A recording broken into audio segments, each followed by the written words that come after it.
நண்பர்களே, இன்று ஜூன் மாதம் 8ஆம் தேதி லண்டனில் இப்பொழுது நேரம் பிற்பகல் 4:15 ஈரான் இஸ்ரேல் மீது தாக்குதல் நடத்தி அங்கு வடக்கு இஸ்ரேலை அழித்திருக்கிறது. அதே போல இஸ்ரேலும் ஈரான் மீது தாக்குதல் நடத்தி இருக்கிறது. இந்த விவரங்கள் தொடர்பாக இன்று நாம் விரிவாக பார்ப்போம். என்னென்ன புதிய செய்திகள் வந்திருக்கின்றன என்பதுதான் தற்பொழுது முக்கியமான தகவல்கள். சப்ஸ்கிரைப் செய்யாத நண்பர்கள் சப்ஸ்கிரைப் செய்யுங்க, லைக் பட்டன் அழுத்துங்க, ஹை பட்டன் அழுத்துங்க. உடனுக்குடன் உங்களுக்கு செய்திகள் வந்து சேரும். என்ன விஷயம் என்றா, நேற்று முழுவதிலும் இரவு முழுவதிலும் தாக்குதல் நடத்தப்பட்டிருக்கிறது. லெபனான் பிரதேசம் மீது இஸ்ரேல் மீண்டும் தாக்குதல் தொடங்கினால் மிகவும் கடுமையான பதிலடி கொடுக்கப்படும் என்று இன்றும் ஈரான் எச்சரிக்கை விடுத்திருக்கிறது. லெபனான் தலைநகரின் தெற்கு புறநகர் பகுதிகளில் இஸ்ரேல் தாக்குதல் நடத்தியதை தொடர்ந்து பதட்டம் அதிகரித்திருக்கின்ற நிலையிலே தெஹ்ரான், தப்ரிஸ், இஸ்பஹானில் தாக்குதல் சம்பவங்கள் பதிவானது. இஸ்ரேல் தாக்குதல் நடத்தியிருக்கிறது. ஈரான் மீது இஸ்ரேல் நடத்திய தாக்குதலுக்கு பதிலடியாக ஈரான் வடக்கு இஸ்ரேல் மீது கடுமையான தாக்குதல்களை நடத்தி இருக்கிறது. அங்கு மிகப்பெரிய சேதம் ஏற்பட்டிருப்பதாக தகவல்கள் தெரிவிக்கின்றன. பெய்ரூட் மீதான தாக்குதல்களை தொடர்ந்து போர் நிறுத்த ஒப்பந்தங்களை இஸ்ரேல் மீண்டும் மீண்டும் மீறுவதாக குற்றம் சாட்டி ஈரான் வடக்கு இஸ்ரேல் மீது தொடர்ச்சியான ஏவுகணை தாக்குதல்களை வீசியிருக்கிறது. ஒரு சமூக ஊடக பதிவிலே அமெரிக்க அதிபர் டொனால்ட் ட்ரம்ப் சொல்கின்றார், இஸ்ரேல் மற்றும் ஈரான் ஆகிய இரண்டு நாடுகளும் உடனடியாக தாக்குதலை நிறுத்துங்கள் என்று அவர் சொல்லிக் கொண்டிருக்கின்றார். ஏற்கனவே அவர் சொன்னார், ஈரானை அழைத்து விடுவோம், தாக்குதல் நடத்துவோம், ஈரானுடைய பெருமதியை இல்லாமலாக்கி விடுவோம் என்று குறிப்பிட்டார். ஆனால் ஈரான் தாக்குதல் நடத்தியதை தொடர்ந்து ஈரான்ல பொதுமக்கள் சந்தோஷமாக வீதிகளில் இறங்கி கொண்டாட்டங்களில் ஈடுபட்ட வீடியோ காட்சிகளும் வந்திருக்கின்றன. இதற்கிடையில் சவுதி அரேபியாவின் பாதுகாப்பு அமைச்சகத்தின் செய்தி தொடர்பாளர் சொல்கின்றார், இளவரசர் சுல்தான் விமான தளம் தாக்குதலுக்கு உள்ளாக்கப்பட்ட செய்திகளில் உண்மை இல்லை என்று தெரிவித்திருக்கின்றார். செய்திகள் நாளை வந்துவிடும். மேஜர் ஜெனரல் துர்கியால் மாலிகி ஒரு அறிக்கையில் சொல்கின்றார், யமனில் இருந்து வந்த ஒரு பாலிஸ்டிக் ஏவுகணை எல்லை அருகே ரேடாரில் இருந்து மறைந்ததை தொடர்ந்து அல்-ஹர்ஷ் மாகாணத்தில் ஒலித்த வான்வழி தாக்குதல் எச்சரிக்கை ஒலிகள் முன்னெச்சரிக்கை நடவடிக்கையாக இருந்தன, அங்கு வந்து வெடிக்கவில்லை என்று அவர் சொல்கின்றார். இதற்கிடையில் ஈரானின் பெட்ரோலிய வேதிப்பொருள் தொழிற்சாலை மீது டெல் அவீவ் ஆட்சி நடத்திய தாக்குதலுக்கு நேரடி பதிலடியாக ஐஆர்ஜிசி இஸ்ரேல் ஆக்கிரமிப்பு பகுதிகளுக்குள் ஆழமாக அமைந்துள்ள தொழிற்சாலைகளை பாலிஸ்டிக் ஏவுகணைகள் கொண்டு தாக்கி அளித்ததாக ஈரான் சொல்கிறது.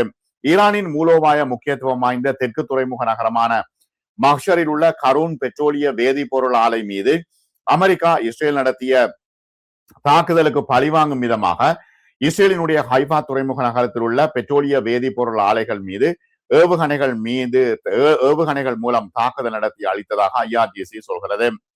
ஈரானுடைய எரிசக்தி உள்கட்டமைப்புகள் மீது தாக்குதல் நடத்திய மூலம் இஸ்ரேல் ஒரு ஆபத்தான விளையாட்டை ஆரம்பித்திருக்கிறது என்று ஈரான் சொல்கிறது. ஈரான் எரிசக்தி வசதிகள் மீதான தாக்குதல்கள் பதிலடி நடவடிக்கைகளின் வீச்சை விரிவுபடுத்தி இருக்கின்றன. பிராந்தியத்தில் உள்ள அனைத்து எரிசக்தி இலக்குகளையும் உள்ளடக்கி தாக்குதல் நடத்தப்படும் என்று ஈரான் இன்று எச்சரிக்கை விடுத்திருக்கிறது. இத்தகைய ஒரு சூழ்நிலைக்கு முக்கிய தூண்டுதலாக விளங்குகின்ற அமெரிக்கா உலக பொருளாதாரம் சந்திக்க நேரிடுகின்ற அனைத்து விளைவுகளையும் அமெரிக்கா பொறுப்பேற்க வேண்டும் என்று ஈரான் இன்று அறிவித்திருக்கிறது. மஹ்ஷரில் உள்ள கரூன் பெட்ரோகெமிக்கல் நிறுவனம் மீதான இஸ்ரேலிய வான்வழி தாக்குதலுக்கு பதிலடியாகவே இந்த தாக்குதல் நடத்தியதாக உள்ளூர் அதிகாரிகள் தெரிவிக்கின்றார்கள். கத்தார் பல்கலைக்கழக பேராசிரியர் அப்துல்லா பந்தர் அல் எதைஃபா குறிப்பிடும் பொழுது, பிராந்தியத்தில் இஸ்ரேல் தொடர்ந்து தாக்குதல்களை நடத்தினால் அதற்கான விலையை கொடுக்க வேண்டியிருக்கும் என்பதை இன்றைய தாக்குதல் புரிந்து கொள்ள வைக்கின்ற ஒரு திட்டத்தின் பகுதியாகவே இருந்தது என்றும், ஈரான் இஸ்ரேல் மீது தொடர்ச்சியாக ஏவுகணை தாக்குதல்களை நடத்தி இஸ்ரேலை அடக்கி வைக்கும் என்றும் அவர் குறிப்பிட்டிருக்கின்றார். இது ஈரானின் தடுப்பு உத்தியாக இருப்பதாகவே நினைப்பதாக அவர் தெரிவிக்கின்றார். ஈரான் தனக்கு வருகின்ற எதிரை தடுக்க விரும்புவதாக அவர் குறிப்பிடுகின்றார். எந்த விதமான தாக்குதல்களையும் ஈரான் நிறுத்த விரும்புகிறது என்று பேராசிரியர் அல் எதைஃபா தெரிவித்திருக்கின்றார். இந்திய பெருங்கடல், செங்கடல் மற்றும் மத்திய தரைக்கடல் ஆகியவற்றில் சாத்தியமான இலக்குகளை ஈரானின் எதிர்கால உத்தி உள்ளடக்கும் என்று சமீபத்திய நேர்காணல் ஒன்றில் உச்ச தலைவர் முஜ்தபா கமைனியின் ஆலோசகர் கூறியதை தொடர்ந்து இந்த திட்டம் தீட்டப்பட்டுள்ளதாக அவர் குறிப்பிட்டார். எல்லாவற்றின் மீதும் எல்லா இடங்களிலும் பதிலடி கொடுப்பதற்கு ஈரான் தயாராக இருக்கிறது என்ற அச்சுறுத்தல் ஈரானியர்களை தாக்குவதற்கு முன்பு அமெரிக்கர்களையும் இஸ்ரேலியர்களையும் 2 முறை சிந்திக்க வைத்திருக்கிறது.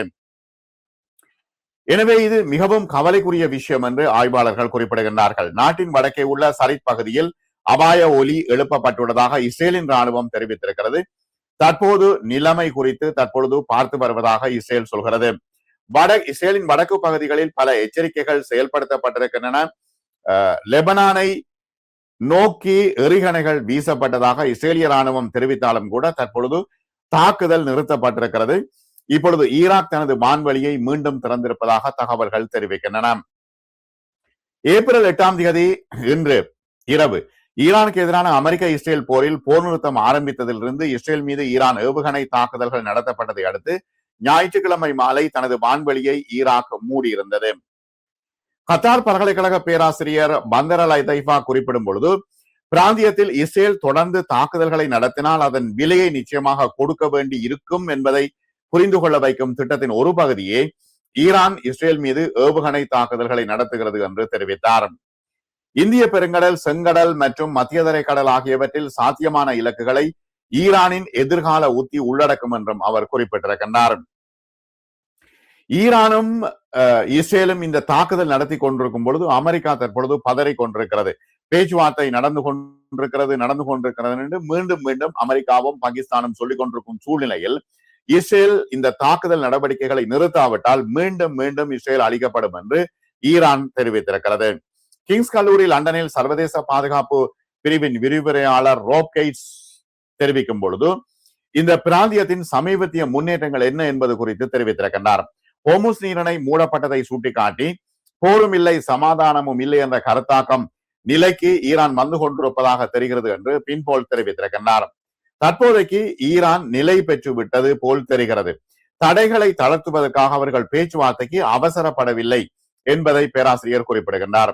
மறுபுறம் சில சமயங்களில் ட்ரம்பின் சொல்லாடல்கள் இருந்த போதிலும் அமெரிக்கா ஒரு ஒப்பந்தத்தை விரும்புவதில் மிகவும் தெளிவாக தெரிகிறது என்று பேராசிரியர் சொல்கின்றார். மீண்டும் ஒரு புறம் போருக்கு திரும்புவது, ஈரான் நாகரிகங்களை அழிப்பது பற்றிய ஆர்ப்பாட்டமான சொல்லாடல்கள் எதுவும் ட்ரூத் சோஷியலில் தற்பொழுது இல்லை. இப்பொழுது ஒரு முரண்பாட்டை அதிபர் ட்ரம்ப் இப்பொழுது இஸ்ரேலை எவ்வாறாவது கட்டுப்படுத்தி இந்த முரண்பாட்டை இல்லாமலாக்க வேண்டும் என்று ட்ரம்ப் விரும்புவதாக பேராசிரியர் குறிப்பிடுகின்றார்.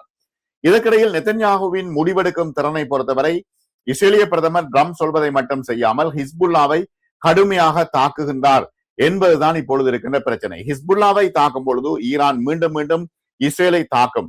இஸ்ரேல் நேற்றிரவு ஈரான் முழுவதும் தாக்குதல்களை நடத்தியது முக்கியமான ஒரு எச்சரிக்கை மணி. தெஹ்ரான், தப்ரீஸ், கராச் மற்றும் இஸ்பஹான் ஆகிய இடங்களில் மிகப்பெரிய தாக்குதல்கள் நடத்தப்பட்டதாக தகவல்கள் வெளியாகின்றன. ஈரானுக்கு உள்ளே இஸ்ரேல் நடத்திய தாக்குதல்கள் இவை. ஏப்ரல் மாதம் ஒரு பலவீனமான போர் நிறுத்தம் நடைமுறைக்கு வந்ததிலிருந்து இரண்டு நாடுகளுக்கும் இடையிலான மிகவும் தீவிரமான பதட்ட அதிகரிப்பாக இது பார்க்கிறது. வடக்கு இஸ்ரேலை நோக்கி ஈரான் ஏவுகணைகளை வீசிய சில மணி நேரங்களுக்கு பிறகு இந்த தாக்குதல்கள் நடந்தன. லெபனானில் இஸ்ரேல் நடத்தி வரும் ராணுவ நடவடிக்கைகள் மூலம் போர் நிறுத்தத்தை மீண்டும் மீண்டும் மீறுவதாக ஈரான் தொடர்ச்சியாக குற்றம் சாட்டி வந்தது. தெஹ்ரானின் நெருங்கிய கூட்டாளியான ஹிஸ்புல்லா ஆயுத குழுவை குறிவைப்பதாக இஸ்ரேல் கூறுகிறது. திங்கட்கிழமை அன்று அமெரிக்க அதிபர் டொனால்டு ட்ரம்ப் இரண்டு தரப்பினரையும் ஒருவர் தாக்குவதை நிறுத்த வேண்டும் என்று சொல்லி அமெரிக்காவில் வைத்து ஒரு ஒப்பந்தத்தை நிறைவேற்றினார். ஆனால் அந்த ஒப்பந்தத்தை சட்டை செய்வதாக இஸ்ரேல் இல்லை, நெதன்யாகுவும் இல்லை. இப்பொழுது சொல்கின்றார் தாக்குதலை நிறுத்துங்கள் என்று ட்ரூத் சோஷியல் தளத்திலே ட்ரம்ப் தற்பொழுது பதிவுகளை போட்டுக் கொண்டிருக்கின்றார். ஈரானுடனான பேச்சுவார்த்தைகளை எவ்வாறு கையாள்வது என்பது குறித்து அமெரிக்காவுக்கும் இஸ்ரேலுக்கும் இடையே பெரிய கருத்து வேறுபாடு உருவாகி வருவதாக ராணுவ ஆய்வாளர்கள் குறிப்பிடுகின்றார்கள். பல நாட்களாக பதட்டம் அதிகரித்து வருகின்ற சூழ்நிலையில் ஜூன் 4ஆம் தேதி அன்று இஸ்ரேலும் லெபனானும் இணைந்து அறிவித்த அமெரிக்கா தலைமையிலான மற்றொரு போர் நிறுத்தம் இருந்த போதிலும் கூட ஞாயிற்றுக்கிழமை இஸ்ரேல் பெய்ரூட்டின் மீது தெற்கு புறநகர் பகுதிகள் மீது தாக்குதல் நடத்தியது. இதில் குறைந்தது 2 பேர் கொல்லப்பட்டார்கள் மற்றும் 20 பேர் காயமடைந்தார்கள். அந்த தாக்குதலுக்கு சில மணி நேரங்களுக்கு பிறகு பெய்ரூட் தாக்குதலுக்கு பதிலடி கொடுக்கும் விதமாக ஈரான் வடக்கு இஸ்ரேலை நோக்கி ஏவுகணைகளை ஏவியது. அறிக்கைகளின்படி பெரும்பாலும் இடைமறிக்கப்பட்டதாக இஸ்ரேல் சொல்கிறது. ஆனால் ஜோர்தான் மற்றும் மேற்கு கரையில் அது விழுந்து வெடித்திருக்கின்றன.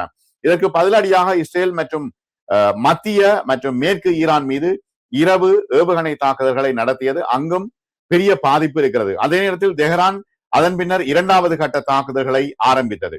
இஸ்ரேல் ஊடகமான ஹரட்ஸின் கூற்றுப்படி ஞாயிற்றுக்கிழமை இரவு முதல் ஈரான் மொத்தம் 30 பாலிஸ்டிக் ஏவுகணைகளை ஏவி இருக்கிறது. மிகப்பெரிய சேதம் இஸ்ரேலில் ஏற்பட்டிருக்கிறது. யெமனில் இருந்து ஏவுகணைகள் ஏவப்பட்டுள்ளன. திங்கட்கிழமை அன்று ஹவுத்திகள் இதற்கு பொறுப்பேற்றார்கள்.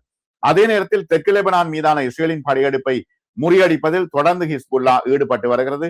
ஹிஸ்புல்லாவும் தாக்குதல் நடத்துகிறது இஸ்ரேலுக்குள், யமனும் தாக்குதல் நடத்துகிறது இஸ்ரேலுக்குள், ஈரானும் தாக்குதல் நடத்துகிறது இஸ்ரேலுக்குள். அதற்கிடையிலே பாகிஸ்தானில் மத்தியஸ்தத்தில் ஏப்ரல் 8ஆம் தேதி அன்று போர் நிறுத்தம் அறிவிக்கப்பட்டதிலிருந்து இஸ்ரேல் மீது ஈரான் நடத்திய முதல் நேரடி ஏவுகணை தாக்குதல் இதுவாகும். மார்ச் மாத ஆரம்பத்திலிருந்து கிட்டத்தட்ட தினசரி லெபனானில் நடந்து வரும் இஸ்ரேலிய தாக்குதலுக்கு பதிலடியாகவே ஈரானின் பகுதியிலிருந்து நேரடியாக ஏவுகணைகளை ஏவி தெஹ்ரான் பதிலடி கொடுப்பது இதுவே முதல் முறையாகும். இனிமேல் பெய்ரூட் மீது தாக்குதல் நடத்தினால் தாங்கள் தாக்குதல் நடத்துவோம் என்று ஈரான் தற்பொழுது சொல்லிக் கொண்டிருக்கிறது. ஈரான் மீண்டும் மீண்டும் எச்சரிக்கை விடுத்தது ஏற்கனவே. இந்த மோதல் இஸ்ரேல் ஹிஸ்புல்லா மோதலை அமெரிக்கா ஈரான் பேச்சுவார்த்தைகளுடன் மேலும் மேலும் பிணைத்துக் கொண்டிருக்கிறது. லெபனானில் இஸ்ரேலிய ராணுவ நடவடிக்கைகள் உண்மையாகவே நிறுத்தப்பட்டால் தான் வாஷிங்டனுடனான பேச்சுவார்த்தைகளில் முன்னேற்றம் சாத்தியமாகும் என்று தெஹ்ரான் மீண்டும் மீண்டும் வலியுறுத்தி வருகிறது. லெபனானின் 1/5 பகுதியை இஸ்ரேலிய படைகள் தற்பொழுது ஆக்கிரமித்து நிற்கின்றன. தொழில்நுட்ப ரீதியாக டெக்னிக்கலாக போர் நிறுத்தம் நடைமுறையில் இருக்கும் நிலையில் ஈரான் மற்றும் அமெரிக்கா இடையே ஏப்ரல் 8 அன்று ஏற்படுத்தப்பட்ட போர் நிறுத்தத்தின் ஏற்றுக்கொள்ளக்கூடிய மீறல் எது என்பதை இரண்டு தரப்பும் சோதிக்கும் விதமாக இந்த சமீபத்திய பதட்ட அதிகரிப்பு போர் நிறுத்தத்துக்கு பிறகு மோதல் தொடரும் விதத்தை மாற்றியமைக்க கூடும் என்று ராணுவ ஆய்வாளர்கள் சொல்கின்றார்கள். அமெரிக்க அதிபர் டொனால்டு டிரம்ப் ஞாயிற்றுக்கிழமை இரவு வாஷிங்டனுக்கும் தெஹ்ரானுக்கும் இடையில் பேச்சுவார்த்தை நடத்தப்படும் எந்த ஒரு ஒப்பந்தத்தையும் இஸ்ரேலிய பிரதமர் பெஞ்சமின் நெதன்யாகு இறுதியில் ஏற்றுக்கொள்ள வேண்டி இருக்கும், ஏனெனில் முடிவுகளை எடுப்பவர் அமெரிக்க அதிபர் தான் என்று அவரே வலியுறுத்தினார். ஆனால் அவருக்கு வேறு வழி இல்லை. டிரம்ப் பைனான்சியல் டைம்ஸுக்கு அளித்த தொலைபேசி நேர்காணலில் சொன்னார், முடிவுகளை எடுக்கிறவர் நான் தான், அதாவது டிரம்ப் தான் முடிவுகளை எடுப்பவர், அவர் முடிவுகளை எடுப்பதில்லை, அதாவது நெதன்யாகு முடிவுகளை எடுப்பதில்லை என்று சொன்னார். ஆனால் நெதன்யாகு லெபனான் மீது தொடர்ச்சியாக தாக்குதல் நடத்தி கொண்டிருக்கின்றார். டிரம்பினுடைய பேச்சை கேட்கிறார் இல்லை. ஏப்ரலில் ஏற்படுத்தப்பட்ட போர் நிறுத்த கட்டமைப்பின் மிக கடுமையான மீறலாக தோன்றிய வகையில் ஈரான் இஸ்ரேலை நோக்கி பாலிஸ்டிக் ஏவுகணைகளை ஏவிய சிறிது நேரத்தில் டிரம்பினுடைய இந்த கருத்துக்கள் வெளிவந்திருக்கின்றன.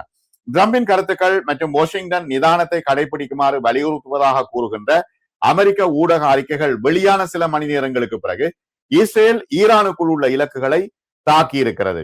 வாஷிங்டனுக்கும் இஸ்ரேலுக்கும் இடையே காணப்படுகின்ற வெளிப்படையான இடைவெளி ஒரு உண்மையான கருத்து வேறுபாட்டை பிரதிபலிக்கிறதா என்பது தெளிவாக தெரியவில்லை. சமீப வாரங்களில் டிரம்புக்கும் நெதன்யாகுவுக்கும் இடையான நடந்த பதட்டமான உரையாடல்கள் குறித்த செய்திகள் மீண்டும் மீண்டும் வெளிவந்து கொண்டிருக்கின்றன. அமெரிக்கா எப்பொழுதும் இஸ்ரேலுக்கு தனது உறுதியான ஆதரவை வழங்கி வருகிறது. தெற்கு லெபனானில் இஸ்ரேலின் தொடர்ச்சியான ராணுவ நடவடிக்கைகளும் தகிய மீதான தொடர்ச்சியான தாக்குதல்களும் ஒரு பிராந்திய ரெட் லைன் போல தோற்றமளிக்கும் ஒன்றை உருவாக்கியுள்ளன என்று ராணுவ ஆய்வாளர்கள் சொல்கின்றார்கள். லெபனான் மீதான தாக்குதலுக்கு தனது சொந்த மண்ணில் இருந்து ஈரான் ஏவுகணைகளை ஏவி பதிலடி கொடுக்கும் இந்த தெஹ்ரானின் முடிவுதான் இங்கு முக்கியமான நிகழ்வாக பார்க்கப்படுகிறது.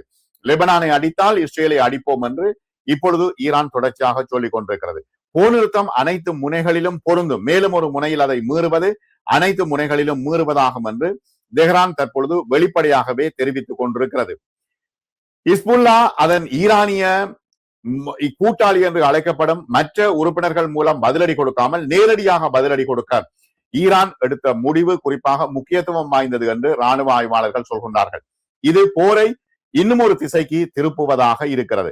பிராந்திய வலையமைப்பு இப்பொழுது சுருங்கி வருவதால் நேரடி பதிலடி மற்றும் வற்புறுத்தலுக்கான சமிக்கையாக இந்த ஏவுகணை தாக்குதல்கள் தெஹ்ரானின் முதன்மை கருவியாக மாறியுள்ளதாக ராணுவ ஆய்வாளர்கள் சொல்கின்றார்கள். அனைத்து அமெரிக்க மற்றும் இஸ்ரேலிய இலக்குகள் மீதான பரந்த தாக்குதல்களை மீண்டும் மீண்டும் நிகழ்த்துவதற்காக ஒதுக்கப்பட்ட ஒரு முன்னெச்சரிக்கை நடவடிக்கையாகவே IRGC இதனை வரையறுத்திருக்கிறது.